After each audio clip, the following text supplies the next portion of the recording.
भगवान की अहेतु की कृपा से हम सब लोग भाग्यशाली है कि सर्वप्रथम तो हमको मनुष्य देह मिली, बड़े भाग मानुष तनु पावा। और मनुष्य देह मिलकर अगर जर्मनी में अमेरिका में पैदा हो जाते तो फिर महाराज जी और गैया मैया कहां मिलती। उससे भी बड़े भाग्य है हमारे कि हम भारत में जन्मे। भारत में भी खूब जन्मे, नागालैंड में जन्म दे तो हम राजस्थान में जन्मे, और राजस्थान में जन्मे। अब राजस्थान की तो कोई नाम तो नहीं लेंगे, लेकिन मारवाड़ और मेवाड़ का मुकाबला नहीं हो सकता। मेवाड़ मेवाड़ है और मारवाड़ मारवाड़ है, और मेवाड़ में भी बड़ा मेवाड़ है, उसमें हम मीरा मैया की धरती पर हैं। उसके आगे यहां भी खूब लोग हैं, लेकिन सब लोगों को संत कहां है? हमको संत भी मिले हैं, और संतों के साथ विप्रधेनु सुर संत हित लीन मनुज अवतार गैया मैया भी मंच पर है। इतने बड़े सब भाग्य एक साथ इकट्ठे हुए हैं हमारे। इस जन्म का तो कोई नहीं दिखता हिसाब, ये कोई पिछले जन्म का ही होगा। इस बार का तो इतना बड़ा हिसाब होगा भाई, आपका तो होगा, दास को तो नहीं लगता कि इतना बड़ा कोई हिसाब हो। लेकिन हम सब लोग बड़भागी हैं। हम आपके बीच में कुछ विशेष बात निवेदन करने आए हैं। पूज्य महाराज जी की आज्ञा लेकर ही कुछ कह रहे हैं। यहां सब लोग पधारे हैं, वो बड़भागी तो है ही है। हमको एक उदाहरण याद आ रहा है, वो कहकर अपनी आगे की बात कहेंगे महाराज जी। भाई एक मटका हो और मटका किसी नल के नीचे रख देवे, लेकिन मटका नीचे से फूटा हुआ हो, तो मटका कभी भरेगा क्या? बताओ, भरेगा कि नहीं? नहीं भरेगा।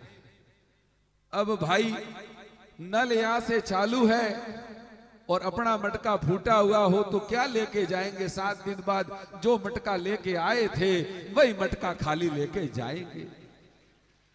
तो हम जो शास्त्र विरुद्ध कर्म करते हैं कोई भी, और सबसे बड़ी तो बहुत सारी चीज है, लेकिन पर हित सरीस धर्म नहीं भाई, और पर पीड़ा सम नहीं अगमाई। हम किसी को दुख देते हो, किसी की निंदा करते हो, किसी में दोष देखते हो, इससे बड़ा कोई पाप नहीं। हमारे ठाकुर जी को, हमारे राघवेंद्र सरकार को मालूम नहीं है क्या? वो तो त्रिलोकी के नाथ है, सर्व समर्थ है, सर्वज्ञ है। फिर हम किसी को क्यों सुधारे, क्यों उपदेश देवे, क्यों किसी की पंचायती करे? जो कर रहा है वो कर रहा है, सबको प्रणाम। तो हम तो मटका नंबर 1, पहला मटका तो ऐसा था जो नीचे से फूटा था। अब मटका नंबर 2, नीचे से ठीक हो लेकिन ऊपर नल बंद हो तो कभी भर सकता है क्या? तो भाई ये मटके है, ये कभी कभी नल के नीचे लाया करो, संतों के पास आया जाया करो, तभी भरोगे, नहीं तो फिर खाली रहोगे। संतों के पास जाओगे तो क्या होगा? वो तो बहुत ऊंची बात है, इतनी जल्दी समझ में नहीं आएगी। हाँ, लेकिन इतनी तय बात है कि आपकी भजन की गाड़ी अगर वेग नहीं पकड़ रही है, अगर तीव्र गति से नहीं बढ़ रही है और केवल धूल उड़ रही है, जैसे 26 जनवरी और 15 अगस्त को एक लड़के कदम ताल करते हैं, लेफ्ट राइट लेफ्ट 1 1 2 1 2, तो धूल तो खूब उड़ती है, धरती भी गूंजती है, लेकिन बच्चे आगे नहीं बढ़ते। ऐसे ही हमारे जीवन में लगेगा कि भजन खूब कर रहे हैं, लेकिन गाड़ी आगे नहीं बढ़ती। संतों के पास जाओगे तो गाड़ी तेज गति से आगे बढ़ेगी, क्योंकि जिन्होंने मार्ग देखा है वही मार्ग बता सकते हैं। इसलिए दूसरा मटका था कि हम संतों के पास आया जाए करें। मटका नंबर 3, नल भी हो, मटका नीचे से भी ठीक हो, लेकिन नल के नीचे मटका उल्टा हो तो भरेगा कि नहीं भरेगा? फिर भी नहीं भरेगा, फिर समस्या हो गई। संत भी हो और आप भी हो, मटका भी ठीक हो, सन्मुख होई जीव जब मोही, जन्म कोटि अगनास ही तबही। आप अपने आप को होशियार मत समझो। हमारी तो क्या कहे, इंसानों की क्या कहे, देवताओं की क्या कहे, एक एक बार तो माया ने ब्रह्मा जी को भी घेरा है। ये शास्त्र प्रमाणित है। इसकी माया के चक्कर में तो कौन बचा है? इसलिए हम संतों के, भगवान के सम्मुख हो जाए। अब चौथी बात, मटका उल्टा हो और नल चालू हो तो निश्चित बात है कि मटका भरेगा तो नहीं, लेकिन जब तक नल के नीचे रहेगा तब तक ठंडा रहेगा। इसलिए भले न भरो, लेकिन संतों के पास आया जाया करोगे तो और जिंदगी में जो विकार आने वाले हैं वो तो कम से कम नहीं आएंगे। इसलिए खूब सत्संग में आया जाया करो और घर वालों को भी लाया करो। ये देखो अनुपात माताओं का ज्यादा है। अब आप अपने साथ लेके आते तो वो बात मानते, अब आप घर पे जाके कुछ उनको ज्ञान दोगे तो उनके उतरेगा नहीं। आधे वो होते न आधे वो होते तो उतरता। इसलिए उनको भी लाया करो, बच्चों को भी लाया करो। अब हम जिस बात पर आ रहे हैं वो आपको विनती है, भगवान की अहेतु की कृपा से, कान्हा की कृपा से हम आपको दो विनती करके जा रहे हैं। आपसे हाथ जोड़ के विनती है कि आप उनको ध्यान से सुनना। हमारा एक प्रश्न है सभी से एक प्रश्न है।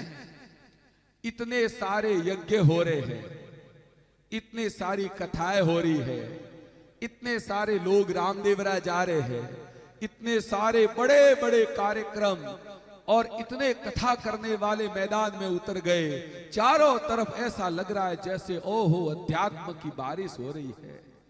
फिर भी अखबार उठाकर देखो, हिंसा की घटना, बलात्कार की घटना, चोरी की घटना, सब प्रकार की घटनाएं बढ़ती जा रही है, कम तो नहीं हो रही। तलाक की घटना बढ़ रही है। माता पिता को वृद्धाश्रम में भेजा जा रहा है, वो वृद्धाश्रम बढ़ रहे हैं। इतनी बड़ी अगर आध्यात्मिक चेतना जग गई होती तो क्या वृद्धाश्रम खुलते? माँ बाप जो पूजनीय थे वो वृद्धाश्रम में चले गए, तो कोई न कोई गड़बड़ हो रही है। ये इतना बड़ा हो रहा है, इसके पीछे कोई मूल काम हो रहा है कि नहीं हो रहा, इस पर सोचना पड़ेगा। ये 7 दिन का मेला, 8 दिन का मेला समाप्त हो जाएगा, इसका कुछ रिजल्ट आएगा कि नहीं आएगा? और नहीं आ रहा है तो क्यों? इस पर हमको चिंतन करना होगा। ये बड़ी गहरी बात है। आप 7 दिन यहां कथा सुन के गए, हमारे जीवन में क्या बदलाव आया? एकादशी के दिन हम अन्न जीवते हैं। एकादशी हमने करनी शुरू की, वैष्णवों का धन है एकादशी। एकादशी के दिन अन्न खाना पाप खाना, एकादशी के दिन अन्न पकाना पाप पकाना, एकादशी के दिन अन्न खिलाना पाप खिलाना है। तो एकादशी हमारे जीवन में आई कि नहीं आई? नहीं आई तो गड़बड़ है। पहली बात, हमारे घर के आंगन में तुलसी का बिरवा आया कि नहीं आया? हमारे गले में कंठी आई कि नहीं आई? भगवान कैसा भी भोग लगाओ, कितने भी भाव से लगाओ, तुलसी दल उसमें नहीं होगा तो प्रणाम कर लेंगे, उसको आरोगेंगे नहीं। अगर आप कंठी धारण कर लोगे तो भगवान कहेंगे अब मैं इसको ग्रहण कर सकता हूं, अन्यथा नहीं कर सकता हूं। तो ये छोटी छोटी बात हमारे जीवन में आई कि नहीं आई? अब आगे चलो, 2 बात और निवेदन करते हैं। सबका सार क्या है? सबका सार, सब भजनों का, गीता जी का सार, भागवत का सार, मानस जी का सार, वेदों का सार, सबका सार क्या है बताइए? सबका सार एक ही है कि भगवान के चरणों में अनन्य प्रेम हो जाए, यही तो सार है। इसके अलावा कोई और सार हो तो बताइए, कोई खड़ा हो के बता दो कि इस भजन का सार इसके अलावा कोई है। सारे वेदों को निचोड़ो, अंत में एक ही बचेगा, प्रभु प्रेम। इसके अलावा है क्या? और प्रभु प्रेम के लिए सारे शास्त्र गा गा कर एक ही कहते हैं, नाम जपना पड़ेगा, जपना पड़ेगा, जपना पड़ेगा। हरे नाम, हरे नाम, हरे नाम केवलम, कलो नास्तेव नास्तेव गतिरंतया। कलयुग केवल नाम आधारा, सुमिर सुमिर नर उतर ही पारा। उल्टा नाम जपत जग जागना, वाल्मीकि भय ब्रह्म समाना। कहां तक कहे? अरे राम जिसका गुण नहीं गा सके, तो हम सब लोग घर पे उठकर आधे घंटे राम राम की माला फेरते कि नहीं फेरते? नहीं फेरते। कीर्तन करते, अलग अलग माताएं भजन गाने जाती है। ये भजनों से काम नहीं बनेगा। बड़े दुर्भाग्य की बात है महाराज जी, सब में लिखा है भजन करो। ये भजन करो मतलब ये भजन गाने वाले भजन नहीं, भजन का मतलब होता है हरि नाम गाओ। श्री राम जय जय राम गाओ, रघुपति राघव राजा राम गाओ, राम राम गाओ, श्री कृष्णम शरणमम। लेकिन नाम का आश्रय लो। 30 मिनट, ज्यादा नहीं, श्रद्धा से 10 मिनट आसन पर बैठकर भगवान का नाम लो। पहला काम आज लो, कल लो, 100 जन्म बाद में लो। लेना पड़ेगा, लेना पड़ेगा और लेना पड़ेगा। नहीं लोगे तो काम नहीं बनेगा, नहीं बनेगा और नहीं बनेगा। और इसमें व्यास जी हमारे बोलने के बाद पुष्टि कर देंगे इसकी। नंबर 1 बात, नाम लेना पड़ेगा। क्यों? तुलसीदास जी ने विनय पत्रिका में घोषणा कर दी है, ये सारे ये व्रत, उपवास, वैराग्य, ज्ञान सब ठगे गए, अंत में नाम ने ही मेरे को तारा है। नाम के अलावा कोई नहीं है। राम जपू, राम जपू, राम जपू बावरे, गा गा कर कहते हैं। एक बात। और दूसरी बात, अंतिम बात है, हमारा अन्न सात्विक है कि नहीं, हमारा भोजन सात्विक है कि नहीं। अगर आप ठाकुर जी के आगे दीपक भैंस के घी का जला रहे हो तो भाई जय सिया राम, कोई उम्मीद मत करना। भैंस के घी में आलस होती है, तामसिकता होती है। भैंस अगर शाम को बच्चे को जन्म देवे सुबह सुबह और उसका बच्चा मर जाए तो गमाण में डाल दो और उसके ऊपर रजगा डालकर सुबह शाम को उसी भैंस को सामने लाओ। अपने मरे हुए बच्चे पर भी रजगे को जीम जाएगी, क्योंकि उसको केवल खुद की चिंता है, अपने बच्चों की नहीं। लेकिन ये गौ माता नहीं कर सकती।